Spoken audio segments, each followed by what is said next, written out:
اعوذ باللہ من الشیطان الرجیم بسم اللہ الرحمن الرحیم۔ تو تم نے جو خدائی میں شریک کر دیا پھر اس کی تردید کی۔ بتاؤ اگر اللہ ان کی ماں کو اور سارے انسانوں کو مار ڈالے کوئی ہے بچا سکتا ہے؟ نہیں بچا سکتا، نہیں بچا سکتا۔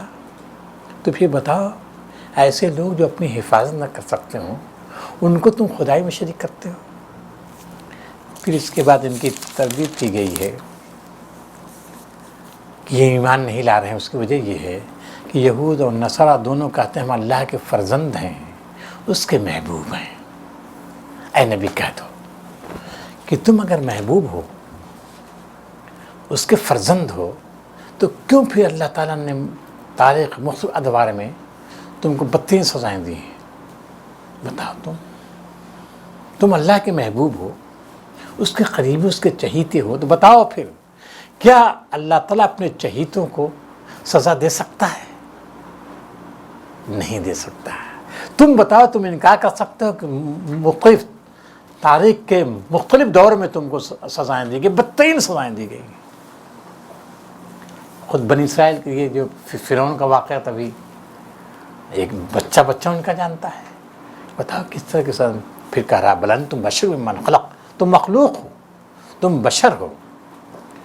اور سمجھ لو یغفر لمن یشاء ویعذب من یشاء، اللہ تعالیٰ جس کو چاہتا ہے بخش دیتا ہے اور جس کو چاہتا ہے سزا دیتا ہے۔ بخش دیتا ہے، سزا دیتا ہے، یوں ہی کیا اظہر صاحب؟ جس کو چاہتا سزا دیتا ہے، جس کو چاہتا بخش دیتا ہے۔ اس کا مطلب یہ ہے کہ جس کو چاہتا ہے سزا دیتا ہے، یعنی جو سزا کا مستحق ہے اس کو سزا دیتا ہے، اور کوئی کسی اور کی مشیت نہیں چل سکتی، اسی کی مشیت چلے گی۔ مجرم کو پکڑے گا اور پھر کسی کی مشیت نہیں چل سکتی اس میں، اور جو اچھے بندے ہیں ان کو بخش دے گا اور کسی کی مشیت نہیں چلے گی۔ اگر کوئی یہ چاہے کہ اس کے نیک بندے کو بخشا نہ جائے تو اس کی مشیت نہیں چل سکتی، مشیت صرف اللہ کی چلے گی۔ نیک بندوں کو بخش دے گا اور بروں کو پکڑے گا، اور اس کی مشیت ہی اصل مشیت ہے، کسی اور کی مشیت نہیں چل سکتی۔ خواجہ صاحب سمجھ میں آئی بات کہ نہیں؟ مشیت اس کی اندھی بہری نہیں ہے۔ جی ہاں ٹھیک ہے بالکل۔ وَلِلَّهِ مُلْكُ السَّمَاوَاتِ وَالْأَرْضِ مَا بَيْنَهُمَا وَإِلَيْهِ الْمَصِيرُ، اللہ زمین آسمان کا مالک ہے، اسی کی قدرت ہے، پوری کائنات اسی کا تصرف ہے، اور پھر تم سب کو اسی کے آگے پلٹ کر جانا ہے۔ اے اہل کتاب، پھر دیکھے دعوت دے رہا ہے، اہل کتاب ہمارا رسول آ گیا، وہ ساری باتیں بیان کر رہا کھول کر۔ ایسے زمانے میں آیا ہے جو ہے فترت کا زمانہ ہے۔ فترت کا زمانہ کس کو بولتے ہیں نسیم صاحب؟ فترت کا زمانہ، ایک نبی کے بعد غائب ہو جانا، ایک نبی کے بعد دوسرے نبی کی آمد کے بیچ میں جو وقفہ ہوتا ہے اس کو فترہ بولتے ہیں۔ جی فترہ، ایک وقفہ۔ تو ایک فترت کے بعد، لمبے وقفے کے بعد ہمارا رسول آیا ہے۔ کیوں رسول آیا؟ اس لیے آیا کہ کہیں تم یہ نہ کر سکو اللہ تعالیٰ کی بارگاہ میں کہ اللہ کیوں تو ہمیں سزا دے گا؟ ہمارے پاس کوئی رسول نہیں آیا تھا، کوئی ڈرانے والا نہیں آیا تھا کہ بتاتا تیرا راستہ کیا ہے، تیری رضا کس میں ہے۔ ما جان بشیر ولا نذیر، تو اسی سے بچنے کے فقط جاکم بشیر و نذیر، یہ نبی آ گیا ہے بشارت دینے والا، ڈرانے والا۔ اللہ چیز پر قدرت رکھتا ہے۔ اس کے بعد حضرت موسیٰ قصہ بیان کیا جا رہا ہے۔ وَإِذْ قَالَ مُوسَىٰ، یاد کرو اس وقت کو جب موسیٰ نے اپنے قوم سے کہا تھا کہ اپنی اللہ کی اس نعمت کو یاد کرو جو اس نے تم پر کی تھی، کہ اس نے بہت سے تمہارے اندر انبیاء بنائے اور بہت سے بادشاہ۔ وَآتَاكُم مَا لَمْ يُؤْتِ أَحَدًا مِنَ الْعَالَمِينَ، اور تم کو وہ دیا جو دوسری قوموں کو نہیں دیا تھا۔ یہ کدھر اشارہ ہے بھائی؟ وَإِذْ قَالَ مُوسَىٰ لِقَوْمِهِ يَا قَوْمِ اذْكُرُوا نعمت اللہ سے مراد کیا ہے؟ اشارہ کدھر ہے؟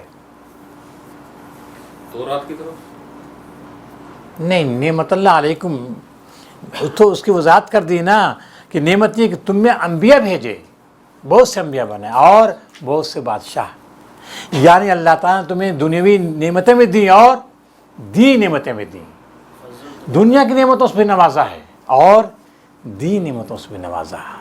یہ اللہ کے احسان ہے، غیر معمولی احسان ہے۔ وہ دیا ہے، دنیا میں کسی قوم کو نہیں دیا، جی وہ کسی قوم کو نہیں دیا، وہ تم کو دیا ہے۔ تو اشارہ کدھر ہے؟ یہ جلا فیکم انبیاء، کون سے انبیاء؟ جی، اور ملوک سے مراد کون سے ملوک؟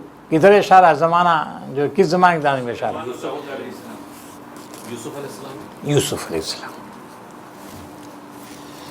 دیکھیے یہ حسن صاحب نے حضرت سلیمان داؤد کو لیا ہے اور انہوں نے یوسف علیہ السلام کو لیا ہے۔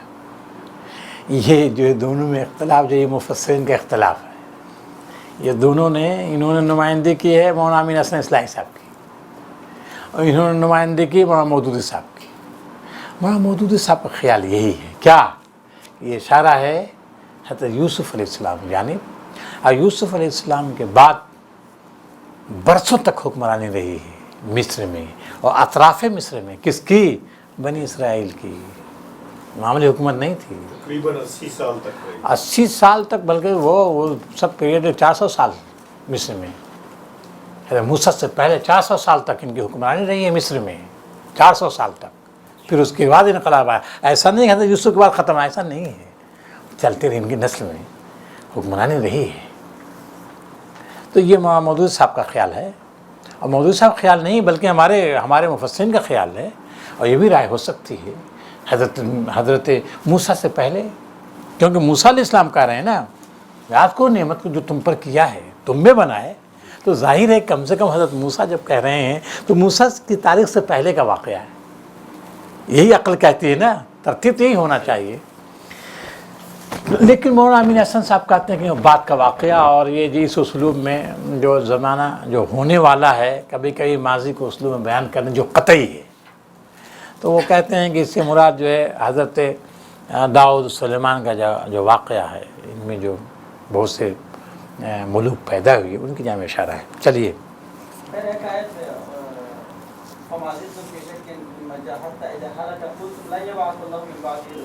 ہاں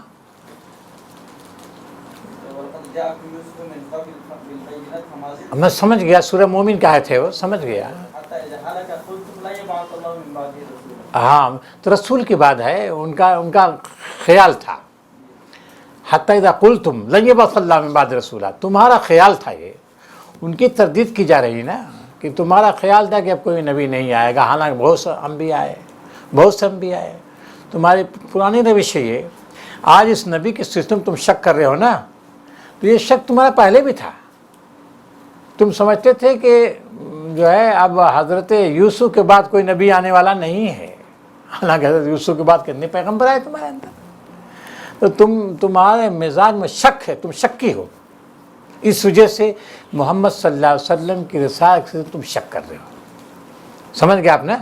تو یہ بات وہاں ہے، سورہ مومن جو بیان کی گئی ہے، وہ رجل مومن کے ذکر میں ہے، ضمن میں ہے، وہ رجل مومن کی تقریر چل رہی ہے نا وہ۔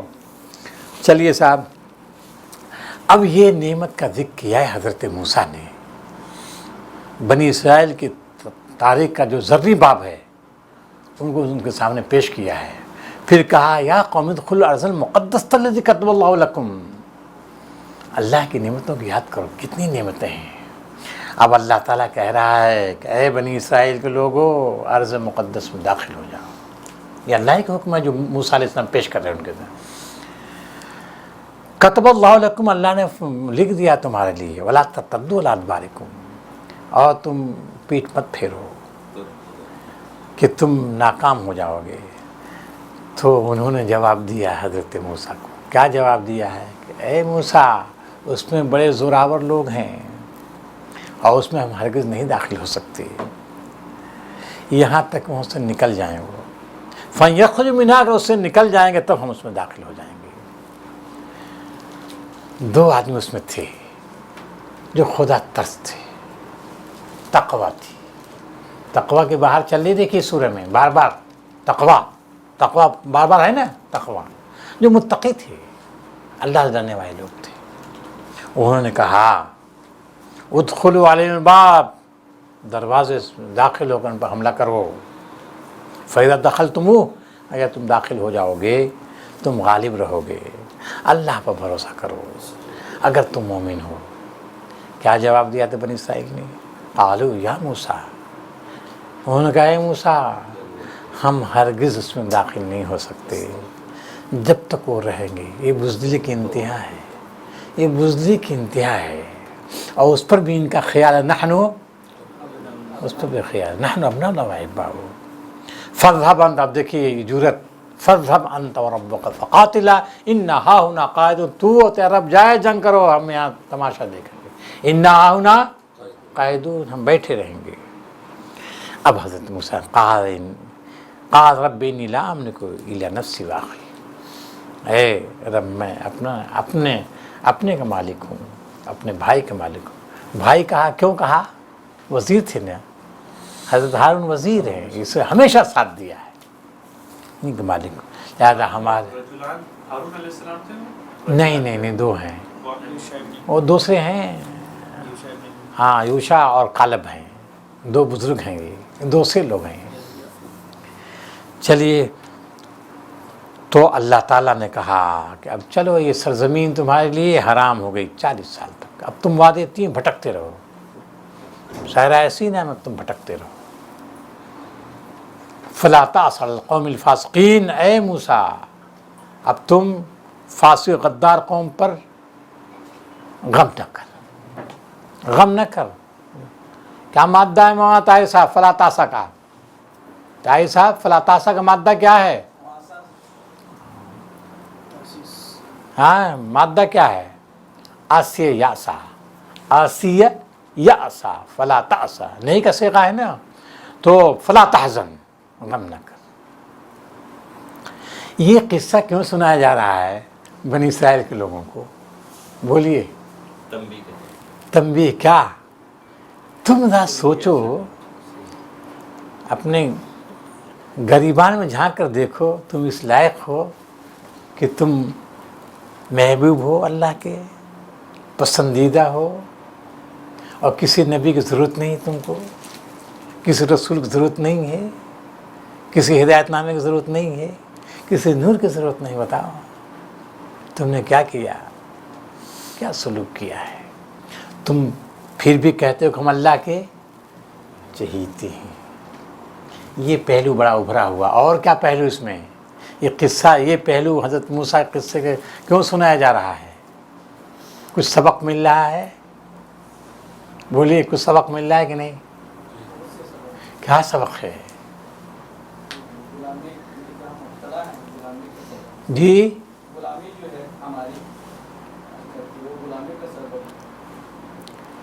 غلامی کا سبب ہے. یعنی جو وہ کس کا حکم دیا تھا؟ جہاد کا نا. جہاد سے روگردانی کے نتیجے میں کیا ہوا؟ ذلیل و خوار 40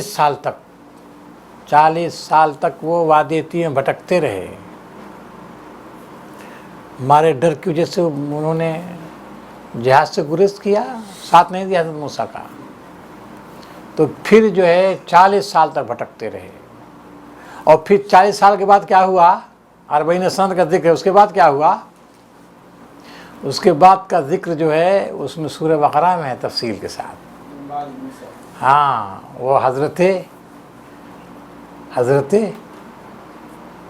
شمعون ہیں ان کو اللہ تعالیٰ نے جو ہے حضرت موسیٰ کے بعد جو ہے بھیجا ہے. اور پھر جنگ ہوئی. عمالقہ سے ڈر گئے. عمالقہ فلسطین میں کون قابض تھا؟ عمالقہ.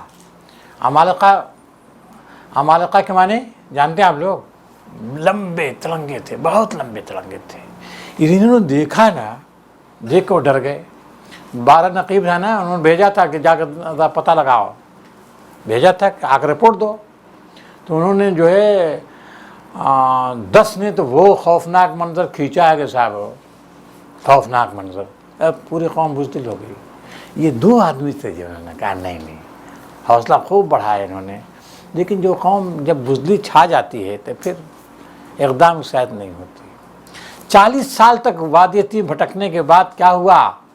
ایک نسل تھی غلاموں کی نسل جب ختم ہو گئی، ایک صحرا میں نئی نسل پیدا ہوئی. پھر اس کے بعد وہ جنگ ہوئی ہے اور پھر فلسطین کو انہوں نے فتح کیا. اب اس کے بعد ایک اور واقعہ پیش کر رہا ہے قرآن مجید عبرت و نصیحت کے لیے. اور بنی اسرائیل قصے کے ضمن میں حضرت آدم کے 2 بیٹوں کا، ایک کا نام کیا ہے؟ حابیل، دوسرے کا نام حابیل ہے. 2 نظر مانی ہے. ایک کی نظر قبول کی گئی اور ایک کی نظر قبول نہیں کی گئی. ایک کی نظر قبول کی گئی، کیوں قبول کی گئی؟ متقین. یہ چل رہی بات کس کی؟ تقوی کی. آپ نے دیکھا اے دل ہو اقرب للتقوی، اے دل عدل کرو، انصاف کرو، یہی قریب تر کس تقوی کے. یہ دیکھیے یہ جو جمے رہے تقوی کی وجہ سے جمے رہے. وہاں بھی 2 بیٹوں کا ذکر ہو رہا ہے. ایک متقی ہے، ایک متقی نہیں ہے. اس کی نظر قبول کی قربانی پیش کیا دونوں نے. ایک کی قربانی کو قبول کر لیا گیا ہے، دوسرے کو رد کر دیا گیا. کیوں رد کر دیا گیا؟ کیونکہ متقی نہیں تھا. پھر اس کے اندر حسد پیدا ہوا اور اس نے کہا میں تمہیں مار ڈالوں گا. اس نے کیا جواب دیا ہے؟ کیا جواب دیا؟ اگر تو ہاتھ بڑھاتا ہے مجھے مارنے کے لیے تو میں نہیں بڑھا سکتا تمہیں مارنے کے لیے. کیوں نہیں بڑھا سکتا؟ انی اخاف اللہ، میں اللہ سے ڈرتا. میں متقی، میں اللہ سے ڈرتا ہوں. خوف خدا ہے، میں نہیں کر سکتا. آپ کو معلوم ہے پھر اس نے کیا کیا؟ قتل کیا. دھمکی دے رہا تھا، اس نے دھمکی دیا میں قتل کروں گا. دھمکی کے جواب میں کیا کہا؟ اگر تو مجھے قتل کرے میں تجھے قتل نہیں کر سکتا. اور میں چاہتا ہوں انی اريد ان تبوء باسمی و اسمک، میں چاہتا ہوں کہ تو میرے قتل کا بار بھی اپنے ذمہ لے اور جو کچھ بھی دفاع میں تم کو پہنچے اس کی بھی ذمہ داری تمہارے اوپر ہے. دھمکی کے نتیجے میں تمہیں نہیں مار سکتا. کیا نتیجہ نکلا اس سے؟ کیا سبق مل رہا ہے؟ تو یہ ملتا کہ جب تک کوئی شخص گناہ نہ کرے اس وقت تک اس کو اس کی کوئی سزا نہ دی جائے. اور یہ سنایا جا رہا ہے بنی اسرائیل قصے کے ضمن میں آ رہا ہے. کیا بتانا مقصود ہے؟ تقوی اختیار کیا جائے. اور دیکھو اس بھائی نے بھائی کو جو مارا ہے کس بنیاد پر؟ وجہ کیا تھی اس کی؟ حسد ہے.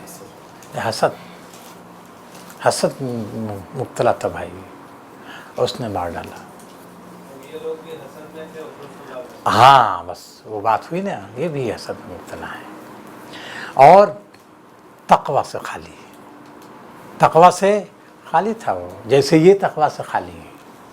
تقوی بنیاد ہے. اس میں واتقوا اللہ واعلموا ان اللہ شدید العقاب. واتقوا اللہ، اللہ سے ڈرتے رہو. اللہ سے ڈر بار بار آ رہا ہے نا. واتقوا اللہ، تقوی پیدا کیا جا رہا ہے.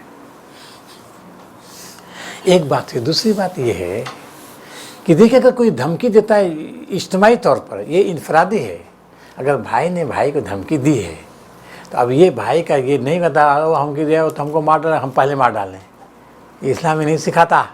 یہ سکھاتا ہے نا، اسلام یہ نہیں سکھاتا ہے. سمجھ گئے؟ لیکن قوم کا مسئلہ اگر ہو، قوم نے دھمکی دی ہو، سمجھ گئے، تو دفاعی جنگ ہو سکتی ہے. قوم کا مسئلہ الگ ہے. یہ دیکھیے انفرادی مسئلہ ہے. انفرادی مطلب یہ ہے کہ بھائی دشمن ہے، چاہے جتنا دشمن ہو، اس نے دھمکی مار ڈالیں گے تو سوچا کہ وہ ہم کو بعد ہم بھی پہلے باتیں نہیں. اسلام ہی نہیں سکھاتا ہے. رہی دفاعی جنگ، دفاع کرنا، اب ایسا بھی نہیں کر سکتے ہم اپنا اثر نہیں، ایسا نہیں. یہ اسلام اس کی اجازت نہیں دیتا. گردن جھکا دیجیے کہ مار لو، ایسا نہیں، ایسا نہیں. اپنا دفاع کریں گے. اس دفاع میں اگر اس کو کوئی تکلیف پہنچتی ہے تو اس کی ذمہ داری اسی کے سر ہوگی. اللہ نے پھر اس قتل کر دیا. پھر کیا ہوا؟ اللہ نے کوے کو بھیجا. قتل کرنے کے بعد انسان کیا کرتا ہے؟ بولے کیا کرتا ہے؟ چھپاتا ہے. کیا کرے؟ لاش کہاں لے جائے؟ مسئلہ پیدا ہوا، لاش کہاں کیسے کیا کرے؟ اللہ نے کوے کو بھیجا. گویا کہ اللہ تعالیٰ کا معلم بہت انسان کا معلم کس کو بنا دے کچھ پتہ نہیں. بولیے ہاں، پرندوں کو بھیجا ہے. اور اس نے جو ہے پرندوں کو دیکھا، کوے کو بھیجا. کوے نے زمین کھودا اور اس نے کچھ اس میں گاڑ دیا. کوے کی خصوصیت ہمارے مفسرین لکھتے ہیں کہ جب کوئی چیز وہ پاتا ہے اور کھانے کی خواہش نہیں رہتی تو اس کو چھپا دیتا ہے. اس نے دیکھا وہ چھپا رہا تو او ہو میں کوے سے گیا گزرا ہوا عاجز تو نکون مثل هذا الغراب. اس نے پھر دیکھ کر اس کی لاش کو چھپا دیا. معلوم ہے یہ قبر کا طریقہ جو ہے یہ بالکل قدیم زمانے سے چلا رہا ہے. اصل طریقہ کیا ہے؟ موتا کو دفنانا یہ اصل فطرت ہے اور قدیم زمانے سے ہے. حضرت آدم کو زمانے سے چلا رہا ہے، ان کے بیٹوں کو زمانے سے چلا رہا ہے. اب جو اصل بات آ رہی ہے دیکھیے، من اجل ذالک کتبنا علی بنی اسرائیل، اس کی بنیاد پر ہم نے فرض کر دیا بنی اسرائیل پر. کیا؟ اگر کسی نے ایک جان کو مارا تو پوری انسانیت کو مارا، کہ ایک کو بچا لیا پوری انسانیت کو بچا لیا. سمجھ گئے آپ؟ یہ ہے اصل میں ایک نفس کو مارنا پوری انسانیت کو مارنا ہے، ایک کو بچانا سارے انسان کو بچانا ہے. یہ اسلام کی تعلیم ہے، یہ اس سورہ میں دی جا رہی ہے. اس پر بھی دنیا کہہ رہی ہے، الزام لگا رہے کیا یہ مذہب دہشت گردی سکھاتا ہے. قرآن دہشت گردی کی تعلیم دیتا ہے. نبی سب سے بڑا دہشت گرد تھا. مصطفیٰ صاحب بولیے. ایک سوال آ رہا ہے اس میں کہ بعض لوگوں کا یہ کہنا ہے کہ یہاں پر جو حکم دیا گیا ہے وہ کتبنا علی بنی اسرائیل مسلمانوں کے لیے نہیں ہے. تو آج کا جو مسلمان ہے وہ چاہے تو قتل کر سکتا ہے، کیونکہ قرآن کی آیت میں بنی اسرائیل کی طرف ریفرنس ہے کہ اللہ تعالیٰ صاف کہہ رہا ہے کہ اسی وجہ سے بنی اسرائیل پر ہم نے یہ فرمان لکھ دیا تھا کہ جس نے کسی انسان کو قتل کیا وہ پوری انسانیت کا قتل کیا. تو یہ بنی اسرائیل کا ہے، مسلمانوں پہ نہیں ہے. یہ ایک شک ہاں ٹھیک ہے آج ٹھیک ہے. یہ دیکھنے میں سننے میں پڑھنے میں آ رہا ہے نیٹ پہ، اور اب تھوڑی بس ٹھیک ٹھیک ٹھیک.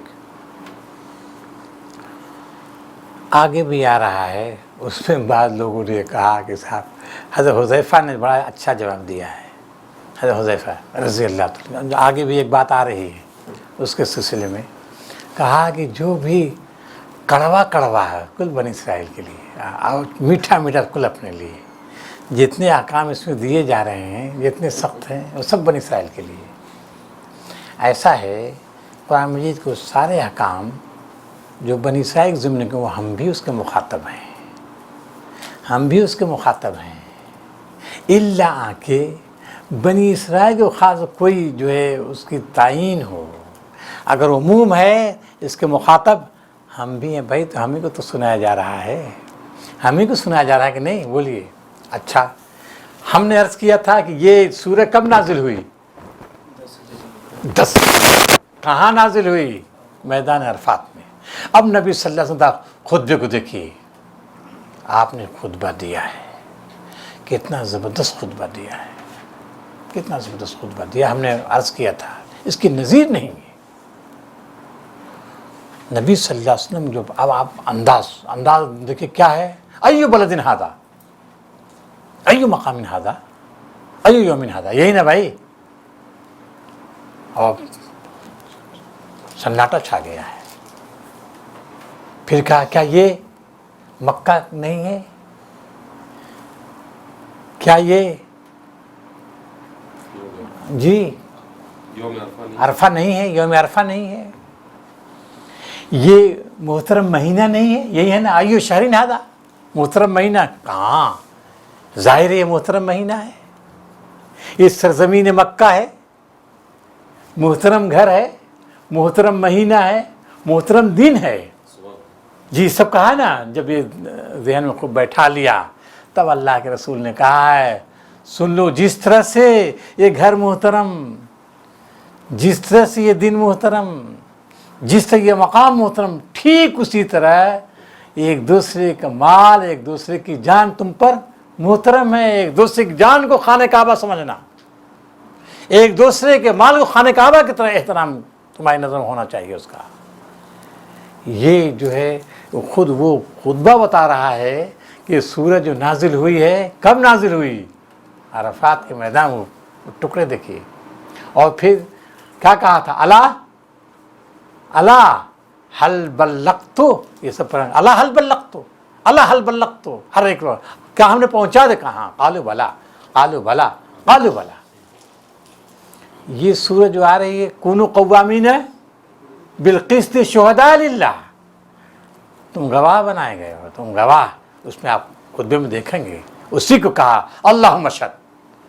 پھر اللہ کا سن کہا اللہم اشہد، اللہ گواہ رہی ہو، اللہ گواہ رہی ہو، اللہ گواہ رہی ہو.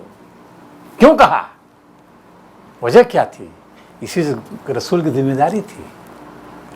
تو یہ دیکھیے جو اعلیٰ عنوان قتل نفس بغیر نفس اور فساد فی الارض فکانما قتل الناس جمیعا، یہ ہمارے لیے بھی ہے اور بنی اسرائیل کے لیے فرض کیا تھا، لیکن اس کے مخاطب ہم بھی ہیں، ہمارے لیے بھی یہ ہے. ایسا نہیں کہ صرف یہ حکم جو دیا گیا وہ صرف بنی اسرائیل کے لیے. سورہ اس میں ہے نا، ایک منٹ، سورہ اس میں سورہ بقرہ میں وَلَكُمْ فِي الْقِصَاصِ وَلَكُمْ فِي الْقِصَاصِ حَيَاتٌ يَا أُولِي الْأَلْبَابِ لَعَلَّكُمْ، زندگی ہے، کس میں؟ قصاص میں زندگی ہے. اگر ایک کو مارا گیا ہے، ایک کو مارا گیا ہے تو پورے معاشرے پر فرض ہے کیا؟ اس سے قصاص لے، ورنہ معاشرہ زندہ نہیں رہ سکتا، زندہ نہیں رہ سکتا. اس وجہ سے وَلَكُمْ فِي الْقِصَاصِ حَيَاتٌ يَا أُولِي الْأَلْبَابِ لَعَلَّكُمْ تَتَّقُونَ، تاکہ تم بچ سکو، لوگوں کے ظلم سے بچ سکو، ستم سے بچ سکو. اگر ایسا نہیں کرو گے تو پورا معاشرہ تباہ ہو جائے گا. تو اس کے مخاطب ہم بھی ہیں، جیسا کہ سورہ بقرہ والی آیت ہے. چلیے صاحب، مولانا تو رب سمجھ میں نہیں آیا پچھلا حابیل اور قابیل کی کہانی کی اور اس سے کیا تعلق، رب کیا ہے؟ انسان مارا ہے نا، تو اب دیکھیے اس کے بعد بنی اسرائیل پر وہ پوری تاریخ کو چھوڑ دیا، آخر بنی اسرائیل لے آیا. تو یہی ہے نا کہ یہ حدود، تعزیرات، قصاص کے جو احکام نازل کیے ہیں اسی بنیاد پر نازل کیے گئے ہیں تاکہ انسان محفوظ رہے، اس کی جان، اس کا مال محفوظ رہے.